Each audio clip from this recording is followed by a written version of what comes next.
Welcome to The Nation. I'm Jessie CHAHAL. Today we take a closer look at the socio-economic impact of one of the world's leading and largest beauty companies right here in Malaysia. And joining me today to share more is TOMAS, Managing Director of L'Oreal Malaysia. Welcome, TOMAS. It's good to have you with us. Of course, the topic and the conversation about beauty and how that has also come a long way in terms of its narrative. As the world's #1 beauty company, TOMAS, walk us through how the beauty industry has transformed and how it has evolved. First of all, thank you for having me and giving me opportunity to share my thoughts about the beauty and a little bit more about our company. So I would take you first to the origins of the beauty, because we believe that beauty is not something superficial, it's not something about products only. We believe that the beauty is essential human need. Beauty has been here with the whole society since the dawn of humanity. It has always been a tool to express personality, to belong to a community, to give yourself a confidence, self-esteem, to feel good inside, to look good outside. So all of these beliefs are what is driving us in L'Oreal, because we believe that we give more to the people, more than a simple beauty product. We give them much more in their feelings and in their self-confidence. So beauty is also a very large market worldwide. It is almost 300 billion euros, so it's a very large market worldwide. It is also a growing market. It has been steadily growing over the last years, and I think the average rhythm of the growth, if you look at last year, was about 4.5%. And if you leave aside the pandemic impact, I think this is average what we see over the last 10 years. So it's a growing market because the people are accessing the purchasing power in many countries of the world. And the market is growing. There are more people accessing into this beautiful beauty environment. So very interesting market, very vibrant market, young market, a lot of changes happening. The market is and fast as well. Fast and getting more digital, exciting. And if you today think of what is #1 beauty content online, it is very often the tutorials on how to use the product. So it's fastly evolving, a very interesting market, very fast pace. And one of the other things as well is the inclusivity and the diversity that all the brands must have in terms of reaching out to your existing customer base and also potential and new customer base. Well, in conjunction with L'Oreal's 30th anniversary here in Malaysia, the company has released what is known as the Socio-Economic Impact Report. I've had a look at the report, and I urge you to go down to the website and get a copy of it because it is insightful. It talks about not just the vibrant landscape of the Malaysian beauty market, but also what the brand is doing in terms of contribution to nation building. Explain why this is important, this report is important for Malaysia. We have decided to do this report first to celebrate 30 years because it's amazing, and we are all very happy and very proud to be able to share 30 years of our L'Oreal story with the beautiful country of Malaysia. And so we wanted also to step back and to see what we have been able to achieve, and more important, how we have contributed to Malaysia as a country in terms of economic impact, but also in terms of social impact. So over the 30 years, I'm very proud because we have been able to become a part of daily life of many Malaysians. Many of our products are used on a daily basis by many Malaysians. We today estimate that almost 7 million consumers in Malaysia would be using one of our products every day. So it's amazing. So we became a part of the life, and that's fantastic because we brought a lot of brands, a lot of innovations, and really became a part of the life of many generations, of the generations of grandmothers, mothers, daughters. So it's and also the sons. Hopefully, this is our next frontier, of course, to bring the men on board as well. So yeah, we have built a lot of our presence, but this report is mostly also on trying to evaluate what beyond the products and the brands, how we have been able to contribute to the country's prosperity, to the social life, and to the overall well-being of the nation. So this is the objective why we did the report, and it has 3 chapters.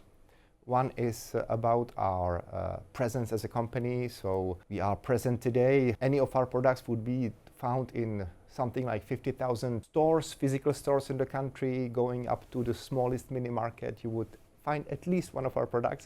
At least one product. Walk us through some of the brands under the banner of the company, L'Oreal. So we have a lot of brands. The brands are organized by distribution channels. Today we have 4 divisions inside L'Oreal. I will start with the professional products division because this is our historical first division. We have started the company back in 1909.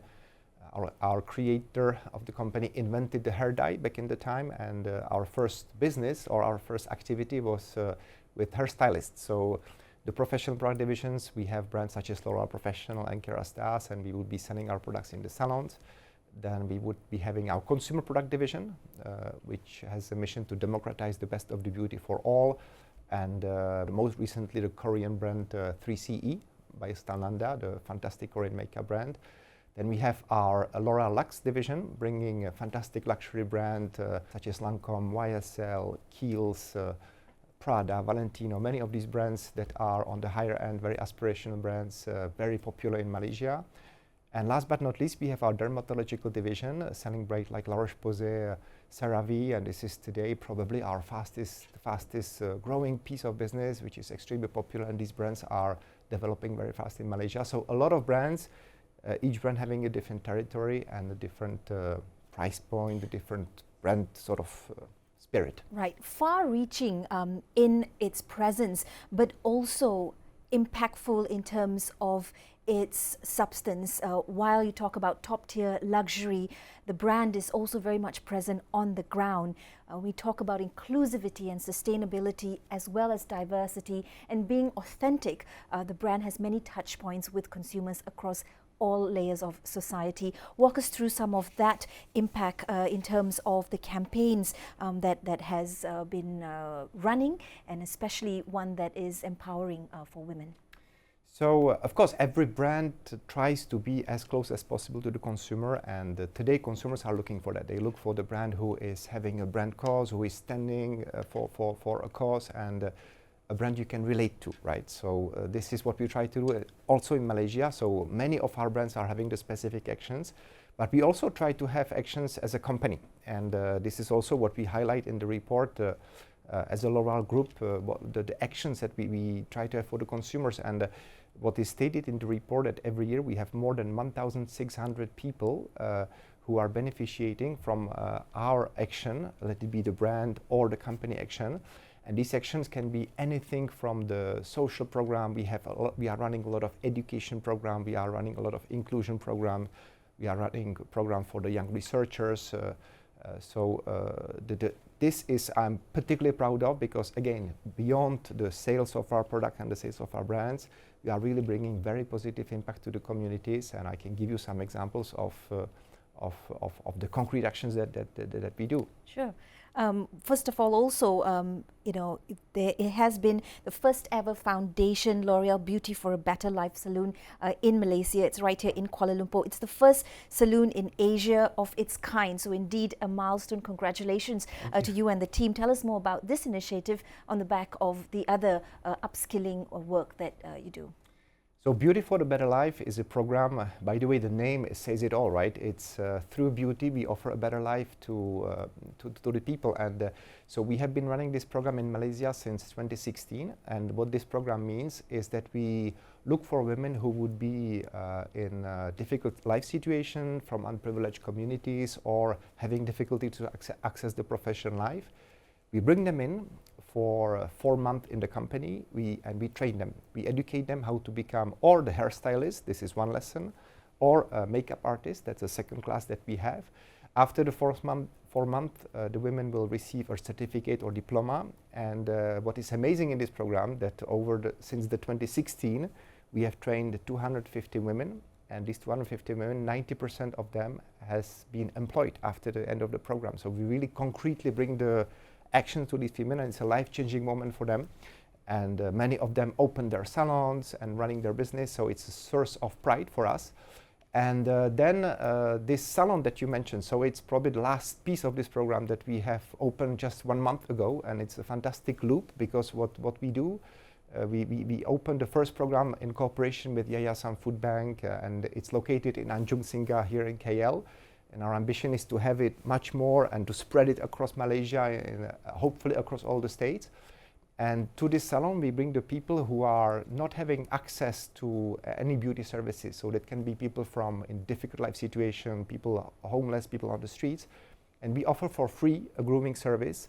And once again, I come back to what I said in the opening, right? The beauty is really essential to the human being because you bring a self-esteem, you bring a sentiment of feeling good. And we bring these people, we offer them the free service. And this service is given by the women that we trained in our program over the years, right? So we close the loop in a way, they are in the program, we offer the free service, we give some products away for these people and they can leave back home, they feel better, they feel more, probably with more self-esteem and they are more ready to integrate the professional life. So this is the latest piece of this program that we have opened just a month ago, and our ambition is to scale it and really have it available and our ambition is to really reach 5,000 people in difficult moments and to help them to uplift in the life.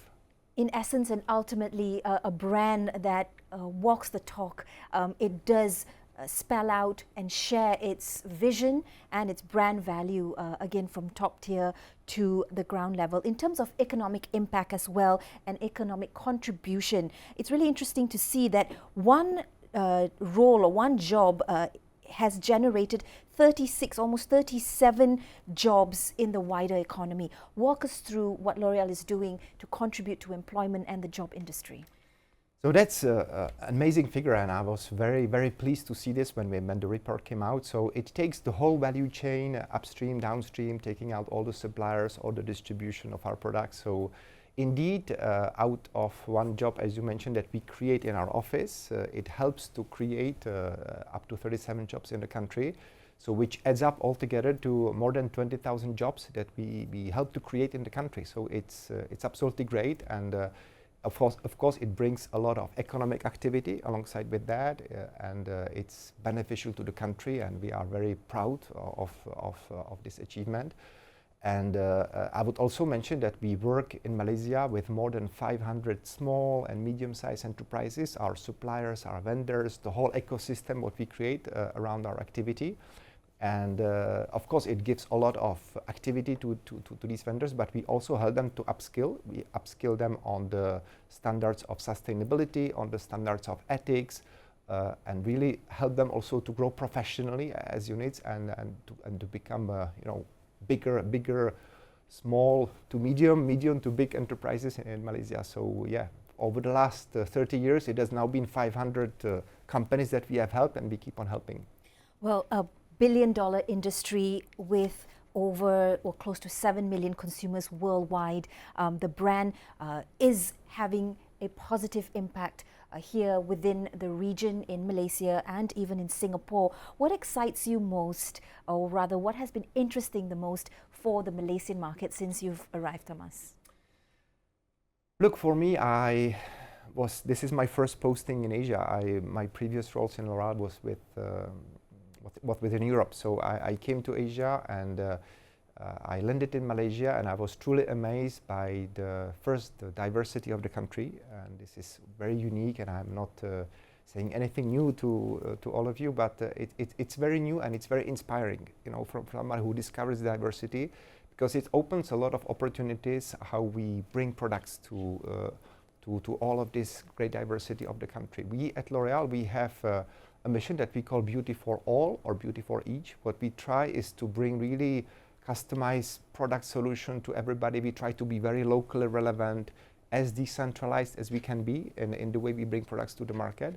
So then it can translate that we, in our cosmetics brands or the makeup brands, we would bring 25 variety of different shades of foundation, different shades of lipstick, so that we can cater to the needs of this great diversity of the country. And this is where beauty tech or beauty technology comes into the picture. Absolutely. A beauty tech is a new term. We have invented that some years ago. I think it would be 7-8 years ago that we have invented this beauty tech, as you have fintech, as you have medtech, a lot of these tech topics, right? So we believe that the beauty and tech has a very natural fit, because tech can enhance the beauty experience, can make it more relevant, more personalized, and take the tools. I'll give you some examples. Today you can try your makeup, your lipstick, or even your foundation. You can try it online using your phone. So before you make a purchase, offline or online. You go, you try on your makeup, you can go to the salon, they will show you your hair, how it looks on you before applying the hair dye on your hair.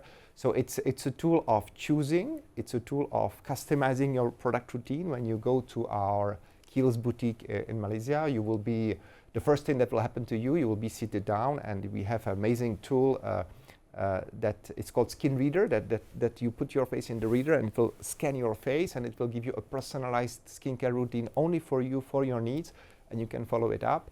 And then we have other tools that are linked to the beauty tech. One of the amazing tools that we have is for the hair salons is the shower head, is the water saver. That it's a special shower head that we put on the backwash in the hair salon that is saving water for each use at the salon. And we also have an amazing tool that is also, you mentioned the topic of inclusivity. We have a tool developed by our brand Lancôme called HAPTA. And this tool is helping consumers who have some sort of disability to apply the beauty product, lipstick or mascara. So it's also, it goes beyond the tech itself, but it's also tech to include people in the consumption. So a lot of different tools, and we could spend hours talking on them. As we speak about tools and products and services, the company has not forgotten the environment and the importance of sustainability. Walk us through some of the initiatives that is being or is currently ongoing in terms of helping the planet. So at L'Oréal, we have formulated our first sustainability commitment in 2013, 12 years ago. So it's a long time ago that we have been on that journey, and today worldwide our company is considered as being one of the most sustainable company in the world, and we have a number of recognitions from independent institutions on that. I would probably mention the Carbon Disclosure Project, and we've been receiving AAA scores for 9 years in a row, and we are the only company receiving that. So we have a lot of commitment, long-term commitment globally, and we bring a lot of this in Malaysia. And so there are things that we can do ourselves in our production chain, the way we produce our products, the way we distribute them. So we use much less plastic, we use recycled plastic, we reduce the CO2 intensity of our value chain. We work on with of course, our distribution center has solar panels. We now ship also reducing the CO2. So we do a lot of these things ourselves. This is how we can, in our scope, how we can reduce our impact. What we try to do is also take the consumers on board, and this is very exciting because we also need to teach the consumers on how to have the responsible choice, how to choose the product. So I'll give you an example of the brand Kiehl's. You can go to the Kiehl's shop and you bring back your used product, and what we do is that you bring it back and we recycle it, so we have 100% recycling, and on top of it you get the loyalty points to stay loyal to the brands. And we have a lot of consumers playing the game. We have a lot of tons of plastic coming back to our stores that we recycle.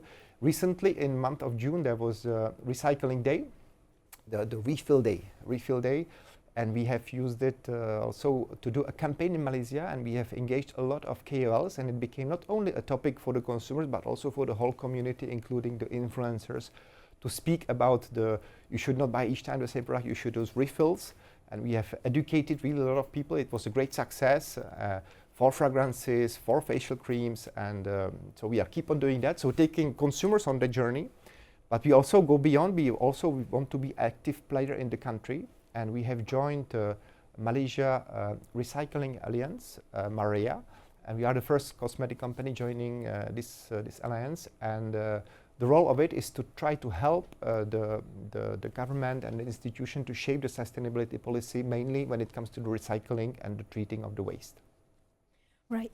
As we talk about influences and ensuring there's enough awareness about the important things like sustainability, inclusivity, protecting the environment, and the brand in terms of its contribution as well, we look at the fact that perhaps there's also a growing youth segment who place importance on all these aspects as well. It's interesting to see how the brand has transformed with that, being a brand that has had its presence here over 3 decades, but to also be current and be relevant. We've got, you know, things like the K-beauty trends that are very popular now, personalized skincare, which is what consumers are interested in, but also this element of the ritual of self-care. We're more into the less is more concept, or rather as I understand it. Walk us through some of that sentiments and how the brand is really at the front of these changes. Yes, you mentioned a very interesting topic of the market shifts and the consumer shifts. So first of all, Malaysia is a fantastic young country with a lot of young consumers, very digitally savvy consumers, and very early adopters of digital trend. And what we see that the market is increasingly moving online, and it can be online is a space to get information about the product. It is a space where you have today tons of content about how to use the product, the tips how to apply, how to get the looks, etc. It's also a place where you buy your products. So especially the younger generation, Gen Z, there are a lot online, and a lot of the brands are playing the online first strategies to attract the new consumers. So of course that's the first shift we are operating, and we have been on this digitalization since early 2010 or 2015. We have been really moving also as a company into this digitalization. So that's one trend we had to shift.